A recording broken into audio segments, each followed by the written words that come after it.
What up, everybody? This podcast is sponsored by SeatGeek. SeatGeek is a ticket app that takes the confusion out of buying tickets. They score every ticket on a scale of 1 to 10, so you know whether every ticket is a good or bad price. Plus, my viewers get $20 off their first ticket purchase when using the discount code Renato. That means if you're a baseball, basketball, football fan, or fan of music or comedy or anything that requires a ticket for entrance, you can get $20 off your first purchase. Click the link in the description to download the app, and don't forget to use discount code Renato. That's RANAUDO. What's up, everybody? This episode is with Bryan Denison, a.k.a. Cajun Cardboard. If you guys don't know him, he's got a great YouTube channel. He's a real estate agent here in Baton Rouge, so he got to come into Cards and Culture and have a conversation with me. And we talked about all kinds of things from his Jordan collection, which is iconic, and he says isn't that great compared to some other ones in the industry.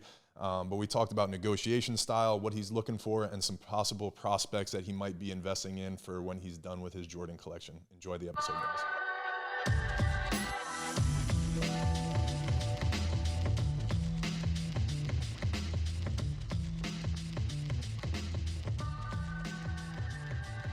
Welcome, everybody. Welcome to another episode of the Up and In Show. We are at Cards and Culture on the Purple Couch with my guy, Bryan Denison, a.k.a. Cajun Cardboard. Appreciate you, dude. I know you're running businesses, you're hustling, you're trying to buy cards right now, so I appreciate your time. Thank you, man. Always. You got my time anytime you want it. And early, too. You're putting the pressure on me. I like it. It was good. Yep. I usually arrive early, and, I should have known that, too.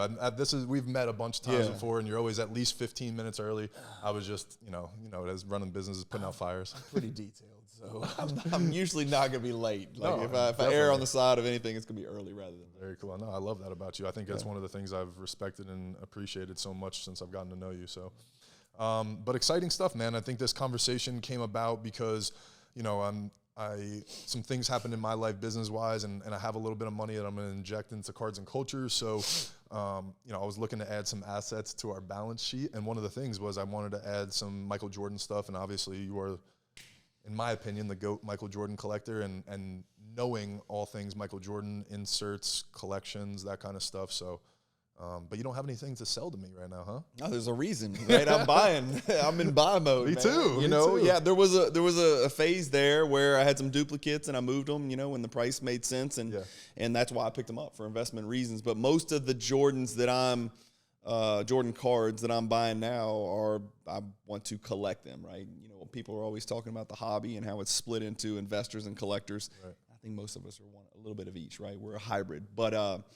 Man, when it comes to Jordan, I like to buy them for the right price. So from an investor perspective, that's important. But I'm buying them to hold them for I trademark a term. It's called Cajun Eternity. Yeah. So I'm holding them for Cajun Eternity. We don't know how long it is. You trademarked that? Well, no, I'm just saying I trademarked it. So people think it's trademarked, right? So, but I say that on my channel, on my YouTube channel all the time. It's like I'm holding for Cajun Eternity. We don't know how long it is, but it's really long. I love that. Yeah. Talk to me about, don't you have like a PSA 10-8 thing going on right now? I've been noticing that through some of your content. I do. So. And man, Anthony, I've gotten so many messages like, what's the deal with this? I like, just need what to are understand. You doing? Like, well, so for about 2 years, I was heavily focused on super high-end Jordan stuff. I wanted the best of the best, the highest grade. Right.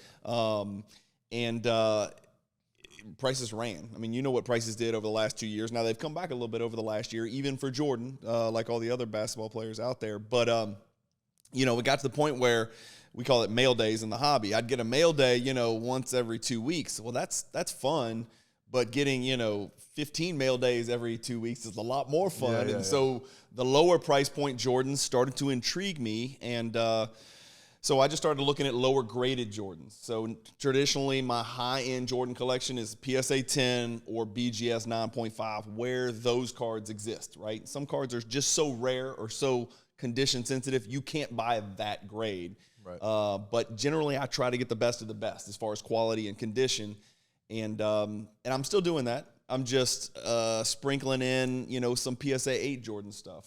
And so the theory behind that is, when Cajun Eternity comes to an end, and maybe it's 12, maybe it's 15 years, maybe it's 10 years, I don't know, and it comes time to liquidate the high-end Jordan collection, it won't hurt so bad because I'll have all those same cards in PSA 8s. You know what I mean? That. So, So that's the collector side of you, kind of just having that being like, I have this no matter what, it's safe, I'm good. Yep. That's awesome. All right, cool. I was trying to understand because I've seen the content. And it makes for cool content. It makes for cool pictures. And inevitably the comments are always the 8 looks just as good as the 10, and I'm like, I know, because grading is, it's kind of maddening and arbitrary and very subjective. And so I was like, I know, that's what I've been trying to tell people, but here I am still paying that premium for the 10 label, So it's been fun, man. Would you ever crack any of your 8s and try to get a higher grade? No. In fact, some of them, I joked about this on the channel the other day, like I'm sending some raw ones in. I was like, this could get a 9, but I hope it gets an 8, because I'm trying to collect it in 8, exactly 8, not 9, not 8.5, not 7.5, PSA 8, because that's kind of the go-to collectible kind of grade of the people from the 90s cards. Even baseball, football, basketball, PSA 8's kind of the people's choice for the most collectible grade as far as price point goes. Really? That's I think cool. so, yeah. 7, you get a little too low. Yes. 9, you're paying a pretty decent premium. 8 is affordable. It's near mints. The card looks, some of them look like 10s, So that's kind of my. No, I love it, dude. I respect your way of thinking and stuff, so I love that. And it's something I might pick up on too, because I'm running a business here. So we've had this conversation. I had it on your show, being caught in between having to flip and make money, right? Yes. And investing versus collecting. So that'd be a cool thing for me as I grow my PC, but also run a business in collectibles. Well, the other thing, Anthony, if you've got a $65,000 Jordan card in your case, what are the odds you're going to sell that in the next 12 months? Correct. Not good. Right. You're not going to get somebody to walk in and buy that card. Correct. Whereas if you had 400 PSA 8 Jordans that added up to 60,000, you'd be moving those things like hotcakes. I'd be in here buying them for sure. You'd get walk through traffic grabbing those cards. So it's just, those cards are actually doing really well right now. PSA 8s are, in a lot of cases, outperforming PSA 10s. Really? I know that sounds crazy, but trust me, I know that data because I'm living it every single day. And there's some PSA 8 cards that are running, whereas the PSA 10s are coming down, PSA 8s are going up. And it's just because there's less disposable income. Yeah. People have less money to spend. 3-figure cards are outperforming 4-figure cards, which are outperforming 5-figure cards.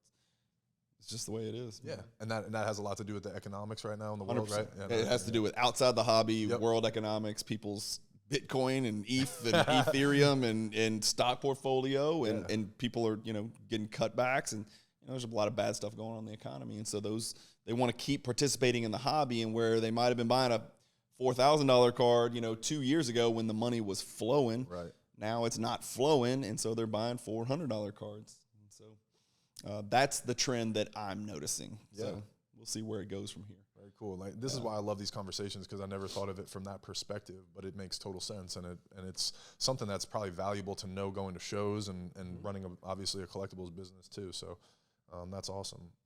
What about, are there any specific inserts? So I know, over our time getting to know you in the last couple of years, you were putting together the precious metals, right, and everything. So is there a set or a specific card that you're focused on right now? I wish I was that organized. I'm just trying to buy every PSA 8 I can see. What you mean that organized? You are the most organized, detailed person. Yes, I'm very organized. I wish I was that disciplined. Okay, that's what I should have said, Anthony. I misspoke. Yes, I wish I was that disciplined. So, so I've since liquidated that 97 precious metal gem set. And for the sole, it was a great business opportunity, and I made really good money on it. But the purpose of it was to reposition that money and re-inject it into purely Jordan. And so really the last, since the National, we went to the National in Atlantic City late July of 2022. So we're right at, 9 months ago, something like that. Yeah. Since that day, I've been pretty disciplined and really pushed forward in the Jordan market, almost exclusively Jordan. With some other stuff on the side, but maybe 90% of what I buy now in the hobby is Jordan stuff. I saw a thing the other day when I was going to the Dallas Card Show. Somebody sent it to me because I put out something about Ken Griffey Jr., and that's somebody I like to collect. Yep. They were saying there's over 25,000 cards of him. Do you have any idea of ballpark how many cards were ever made of MJ? Like unique cards? You can go find the exact answer right now. There's a PSA, something called the PSA set registry, and it's called the Jordan Master List. Oh, my God. It's got every Jordan card that PSA recognizes. So you may not get exactly, but you can get really damn close. Yeah, you can get really damn close. I don't know the answer. I have a really good friend, collector in the hobby, who I talk to on pretty much a daily basis, who makes my collection look like, poverty. He's number 2 on the master list in the world as far as quantity of Jordans. And then so they grade by how many of the Jordan master list you have, but then they also grade it based on what grade you have in that card. Oh, wow. Right? So a PSA 10 of this is worth more than a PSA 8 of this. He's number 2 in the world. world. Yeah.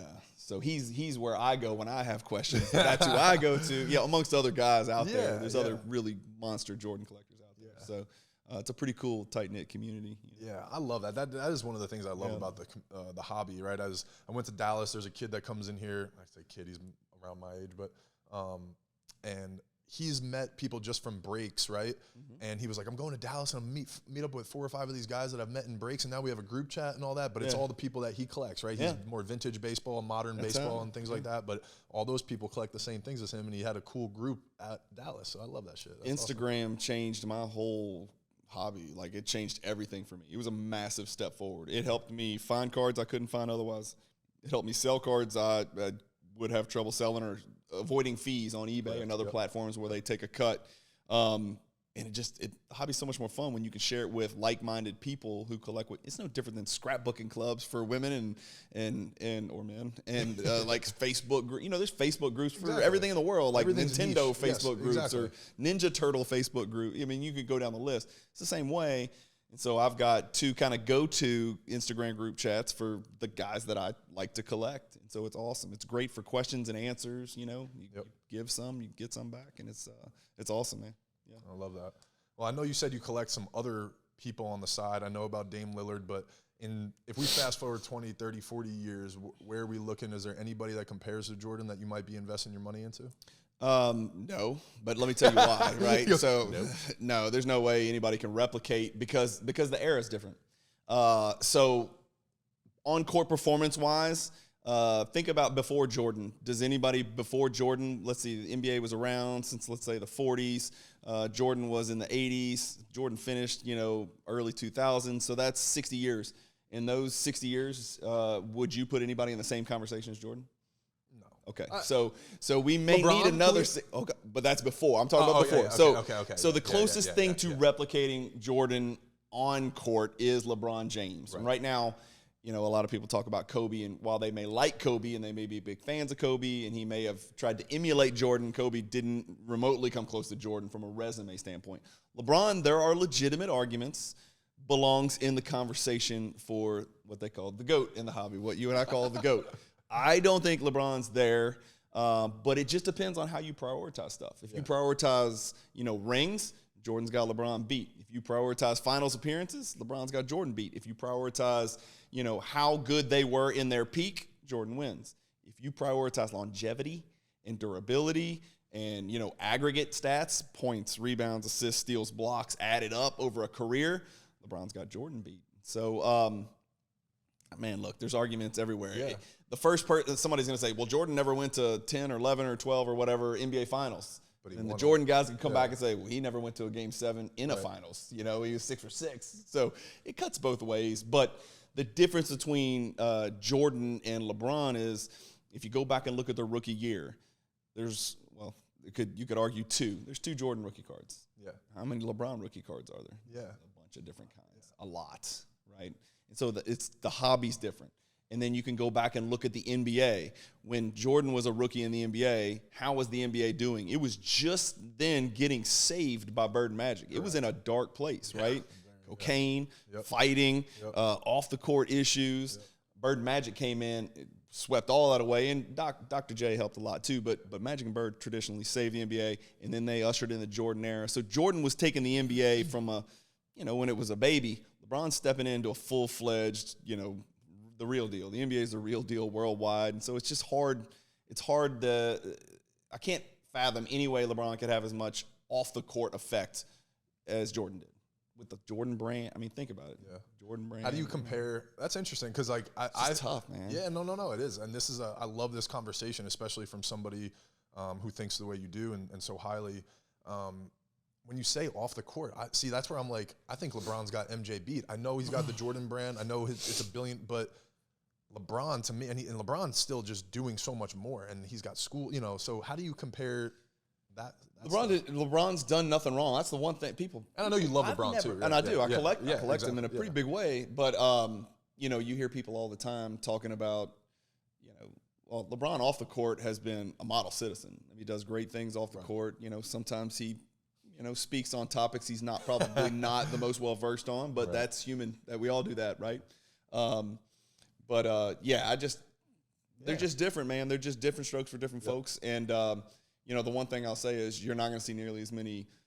I mean, even how old are 11-year-old kids? You know, Jordan was retired 10 years before an 11-year-old kid was born, but an 11-year-old kid is not going to ask his dad for a pair of LeBrons. Yeah, no, that's what I was going to say. Ask him for a pair of Jordans. Yeah, absolutely. And he's going to know every number of every Jordan retro. Yeah. You know. Yep. No, he's impacted culture, I think, more, but I think that's where I'm like, I don't know. Like, and I don't know. I grew up LeBron, you know, like I was perfect prime. You're the 8th grade, right? He was the one, and so it's different for me, the feels. I got the end of Jordan's career. 97, 98, I was starting to come into, I was 10 years old, you know, so I'm watching him for the first time, but LeBron's been my guy, so that's why I feel like I have a little bit more emotional attachment. Dude, it's hilarious. Well, like when I say Jordan's a GOAT, LeBron's number 2, it's like I'm insulting him. Yeah, people are like he's offended. the second greatest basketball player that ever walked the face of the earth. I mean, I don't know how that's an insult, you know. It's like saying Peyton Manning's the second best quarterback ever, or Joe Montana. You know, it's like you're insulting them. No, this is who I think's 1. This is who I think's 2. People get offended because they get their feelings hurt. That's right. That's right. It happens a lot in the hobby, you know. Absolutely. So, what about you said at the peak? So MJ, are you saying like stats wise because MJ was averaging 35 a game and stuff like that? Not necessarily stat wise, because LeBron goes toe to toe with anybody in the NBA history stat wise, other than Wilt Chamberlain. But that's a whole different argument. It's not necessarily stat wise. It's just clear cut best player in the world, no question about it. Dominance, like every year that Jordan during his peak played, they won the ring. They won a ring every time. And so then you look at Jordan's supporting cast and how many guys that Jordan played with were all-stars in the years he played with them, and then you compare it to LeBron. LeBron had a lot more help. Really? A lot more help. So, that's interesting. I've never looked at the all-stars while they're playing, because you could look at their post career and be like, Scottie was an all-star at 12. Or you could look at Rodman. Rodman was an all-star X many times. Well, he only played with Jordan, 2 of those years. So it's interesting. It's a tricky argument. And then again, you don't want to penalize LeBron for playing with a bunch of good players. Exactly. I'm sure Jordan would have loved to have played with Drexler. Well, maybe not Jordan, but most people would have loved to have played with other players. But yeah, I mean, LeBron's just done what he's done in just a different way. Yeah. And if you're a Jordan guy and you're like one team forever, and of course he had the Wizards years, but that was kind of out of his control. And so LeBron's just done it in a different way. Yeah. Some people think it's more impressive. Some people think it's not as impressive. It's just so whatever. So you collect LeBron a little bit and Dame, right? I do. I collect Dame Lillard. Yeah. So how deep are you into Dame? I'm pretty deep. There's fewer Damian Lillard collectors than Jordan and LeBron, of course. So, and it's a lot easier to get deep into the Damian Lillard world because it costs a lot less. Price point's a lot different, There's still some very expensive Damian Lillard cards out there. I will say that. Yeah. There's some 5-figure cards and some cards that have pushed, 30, 40, 50,000. But I love Dame Lillard. I'm pretty deep into it. He's probably my 4th biggest player that I collect. So I go Jordan, and then I go next is probably LeBron or Giannis. I can't what. And then after that, it's probably Lillard. Nice. Yeah, those 4. That's probably it. You think if Lillard gets traded to or I don't even know. Do you think he'll ever? Especially what he said the other day. Paid $60 million. I know how he can get traded. Yeah, I know. I don't know how he can get traded. And how long is he locked up there for? I think he tacked on 2 more years at $60 million, so I'd have to look at it. But here's the one thing about him is he's never demanded a trade. He's never asked them to trade. It's like, do your best, bring the best you can here, and he likes it there. And I've done my research on Damian Lillard off the court. He's a good dude, man. I know, and that's a big reason why I collect him. It's a big reason why I chose him over fill in the blank. I like what he stands for off the court. He can rap too, man. Well, he's the real deal. He's legit, man. To me, his career is going to end in 5 years, 10 years, right? Whenever it is in that phrase. But he's doing stuff that's going to be forever, living forever on the other end, right? So I think kids and people will know him and be like, wait, that was the basket? He was a basket. Oh, he was nice at basketball. Yeah. He's already, he's NBA top 75th. So I'm not sitting here hyping saying he'll ever be in the conversation with Jordan and LeBron. He doesn't have enough meat left on the bone in his career to do the things that they've done. But he's top 75 ever. And the NBA's been around for 75 years. Yeah. So that's pretty impressive company if you look at the guys that are around him. And the guys that didn't make the top 75 list, there's some really good players that didn't make top 75, and Lillard did, and he's still playing. So it says something about him. Yeah. I'm not collecting him for investment reasons at all. I just liked him, and I wanted to collect a player in that era, where 2012 to today. Yeah. And I've got Giannis and I've got Lillard. Yep. Giannis's price point's a little higher. Yeah. And so I got Lillard at a little bit lower price point to collect and have fun with. So I don't want to overpay for cards, so I'm always looking at prices and numbers and running the numbers and doing data and research to make sure I buy it for a fair price. But I'm not looking to buy it and sell it a year later. I'm just not. Have his prices gone up lately because he's been scoring like crazy? Yeah, a little bit. Yeah, he's having a great season. But I think he is what he is. I mean, I think people know the Blazers can't do it. Right. They just don't have enough around him. So. Yeah. Interesting.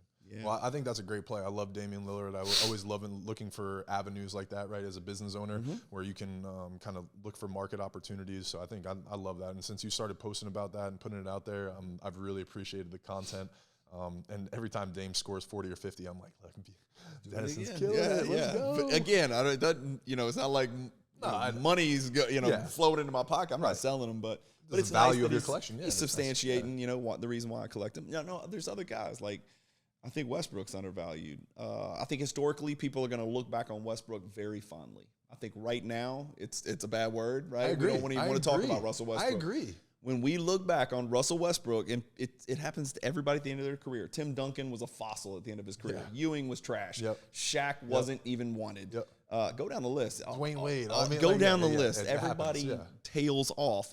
That's where Westbrook is. He just can't accept that. Carmelo went through the same thing, right? That was the name I was going to say. That's what I was going to say. Yep. These guys, I think, are going to be, in retrospect, when people look back, they're going to be, when they start watching YouTube highlights of young Westbrook, it's going to be like, oh, damn, we had forgotten. That's what I think. And time's got to go by. Like, let him get out of the news and, like, all this bullshit, right? Yeah. Like, recency bias works both ways. You can overhype people with recency bias, or you can throw them in the trash can with recency bias. And so I think those guys are going to age well.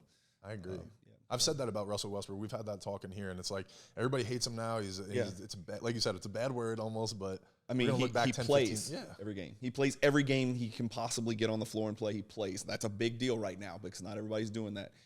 I've never noticed him ever get in trouble off the court. Nope. Nobody can question that the dude wants to win. He's almost to the point of psychotic about it, right? He wants to win more than anything. People just tend to hyper-focus on his flaws. And then I think, like you said, when you look at YouTube and you go look at his highlights and how explosive he is and Russell Westbrook. 12, 13, 14, 15 years, I'm like, dude, that guy was the most explosive player in our game. Like, that's wild. So I love that. One of the things we're doing here at Cards and Culture is going to more shows this year, and we're talking about getting Jordan cards at the right price as an investor and a collector. What's something that you look for margins-wise or in the negotiations? Is it you like somebody where, like, you know what I'm saying, that you're doing business with? How does that go for you? Shows are tough. Like, if you're looking to pick up Jordans at a discount, shows are not the place. Gotcha. At least in my experience. And I'm no show expert. You've been to more than me already. But from what I've seen and talked to other people who do attend shows, picking up Jordans at shows is tough to do. Yeah. As far as for a discount. Picking up any Jordans at a discount is really tough to do. I do all my Jordan buying. I have my own data pricing tool that I use where I can see all the historical data of what this particular Jordan card has sold for in this particular grade, going all the way back as far as I need to go back. And then you just analyze it the same way a broker would analyze, a common stock. Not to compare cards to common stock. I know that's a hot topic and a sticking point with people. But graphs are graphs, and historical sales data is historical sales data. And so you look at what it's done over the last year. You look at what it's done over the last 6 months. You look at what it's done over the last 3 months. And then you just kind of form your own opinion of what direction is this card heading price-wise. And if you notice an upward trend and you think you're catching it on the uptick, then maybe it's time to pay the last comp. Maybe you pay what it sold for last time. Maybe you can't get it below. We're going through that correction phase where I think we're right at the bottom. And with Jordan, I think we've skipped off the bottom and it started to tick up. Really nice. Do. Not all cards, but many of the Jordan cards. And I know this, Anthony, because I buy a lot of Jordan cards. I've been losing a lot lately. I've been losing auctions. Really? So auctions I didn't think I was going to lose, Anthony. Like, damn, that price should have been there. Yeah. That's right. Now, I'm not talking about 1 or 2. I'm talking about 40 or 50. And so when I start losing auctions and I'm bidding above the last sales price, that tells me the cards are ticking upward. And so you pay attention to trends like that. Yep. And it's interesting because we're in a transition. It went ballistic, right? We know the hobby went nuclear, and then it's come crashing down, and I think we've hit the floor with Jordan stuff. And I it's starting to plateau or uptick again. Nice. I love that. Yeah, that's fun. That's the fun part. And I think as an I'm a buy, sell, trade person with so many things in my life, even real estate and stock market, all those things. So I think that's the fun part as an investor, trying to speculate on those things. So, I think it'll be fun for us maybe to scoop some Jordans right now. I'll have to get with you on what you think is a good value right now and good buys and stuff. But I got a great list. Yeah, there's tons of, you want to pay 3 figures, I got you. You want to pay 5, I got you there too. Yeah. But, there's a price for everything. Yeah. I think that's the fun part. And like I said, I'm trying to organize our balance sheet a little bit. I'm going to have a little bit of 20% speculative plays, but then I want to strengthen our balance sheet with some more solidified assets. I'm chasing a few younger guys, but I think just adding some staples into the portfolio would be really good too. Yeah, so.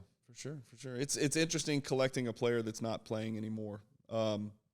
You would think that their prices would be stable. That's not the case. Really? So so what are some of the ways that when it fluctuates? What are is it news? Is it culture? I mean, obviously The Last Dance was a great mover, but it's it's a catch-22. It's a chicken and the egg question. It's like, does the hobby move Jordan cards up, or do Jordan cards move the hobby up? Exactly. Different people have different perspectives on that.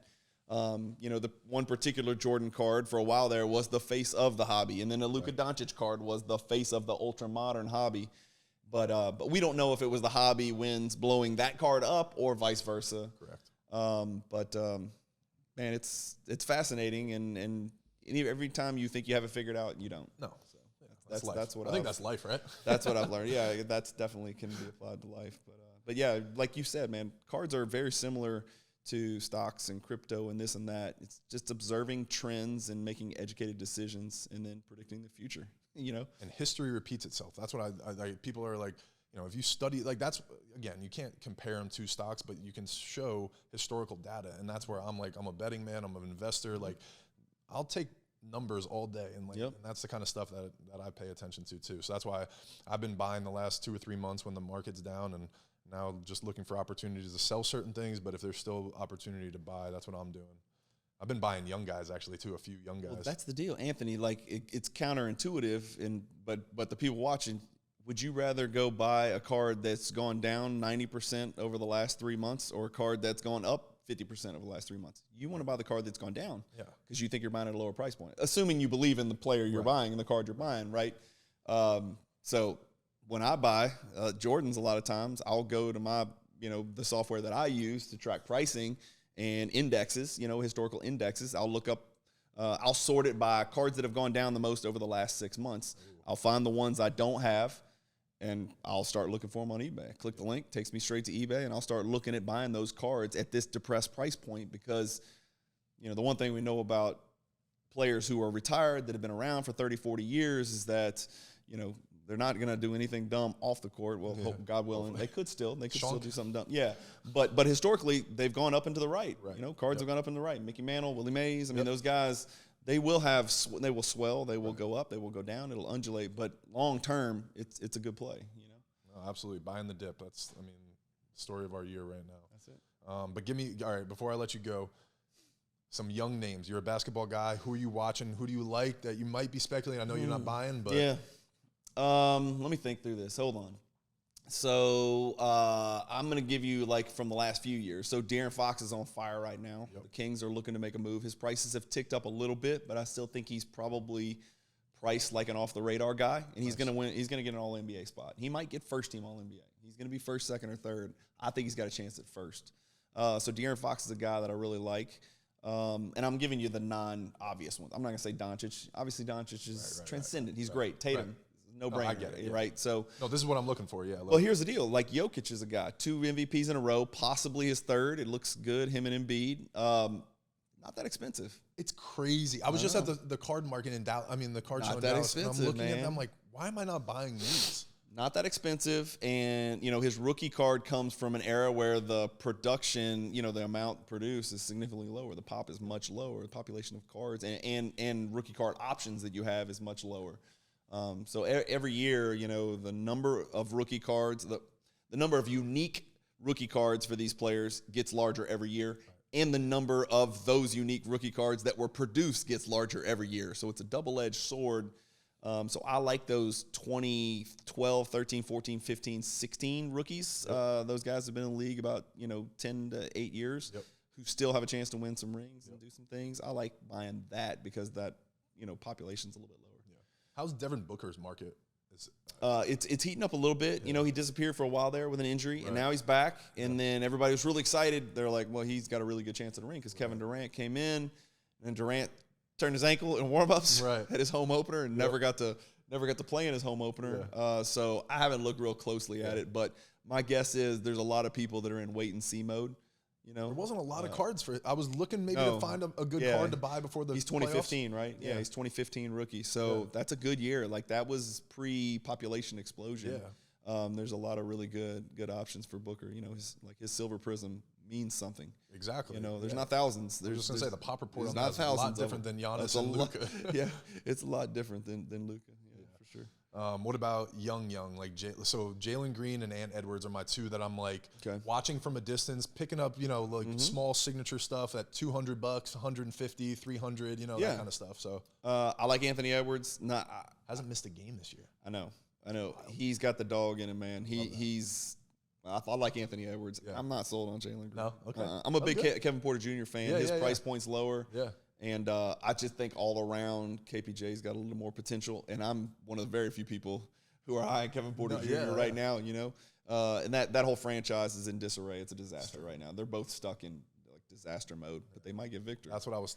So that was my speculation was like, if Jalen is the guy, right, and Victor gets there, then he won't be the guy anymore. Victor will be the guy. Yes, right. But it'll ascend probably the whole team, market, that kind of stuff. Interest in Houston, right? A great analogy to compare that to is Ingram when we got Zion. Yep. That's a good point. Ingram played better, he got better, but his cards didn't necessarily go up. Yeah, I bought a few of his speculating. Yeah, I think he's still a good buy right now. His price point's pretty good, man, and there's not that many high-end Ingram cards out there. I have a few high-end rookie on-card autos from him, and that's, I don't know. I love BI, and I listen to a podcast. I love JJ Redick's podcast. I listen to Old Man in 3. Yeah. And so he was talking a while. This was 2 years ago, 3 years ago, and he was like, dude, because when he was playing with the Pelicans, had the moment with the Pelicans, he was like, Brandon Ingram is the next dude in the league. Like, I don't know, it just stuck with me. JJ Redick, I respect him a lot. He was talking about how he wants to be great. He's really quiet about it, but he works hard. Basketball. Yeah, and he wants to play.